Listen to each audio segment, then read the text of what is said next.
darajani kwa Vingunguti, kisha pandisha daraja. Sasa mimi nilikuwa kwa chini, ndio nataka nipandishe daraja. Sasa walikuwa wanaonekana ndio walikuwa wanafanya sijui ni fujo vurugu huko barabarani.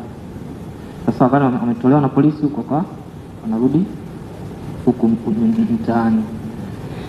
Mimi nilipotamaki kuona ile polisi, nikageuza pikipiki yangu nirudi nilipotoka, kwa sababu tayari kuna machafuko, mimi siwezi nikaenda na huko naona polisi wanakuja. Nilipogeuza pikipiki yangu nikapigwa risasi ya nyuma kwenye paja hapo.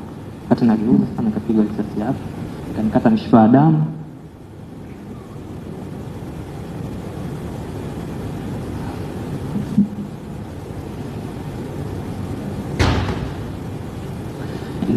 Nikaenda mbele kidogo, nikalaza pikipiki yangu, nikaanguka chini. Niliamkia tarehe 31 baada ya tarehe 29 kule nilipozima Buguruni kwa Mlimani.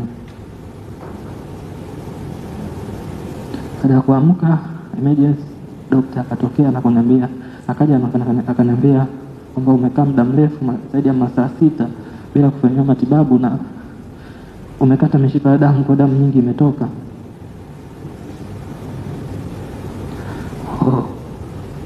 Inatakiwa niondolewe mguu.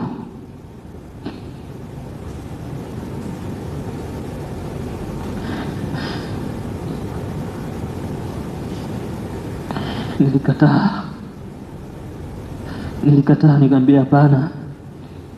Baada ya kukataa,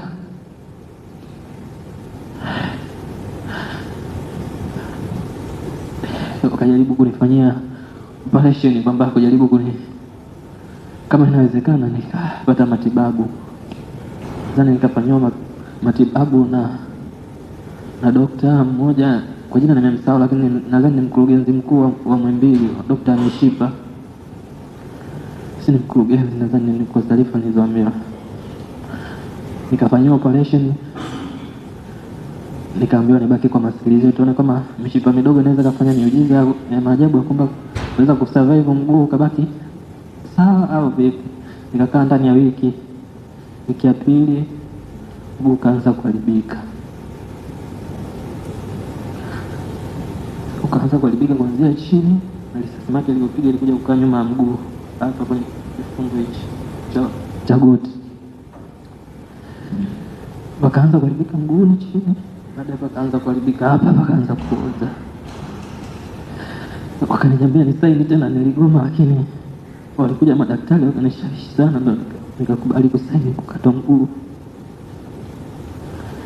Baada hapo ndo nikapelekwa theater kwa ajili ya kukatwa mguu.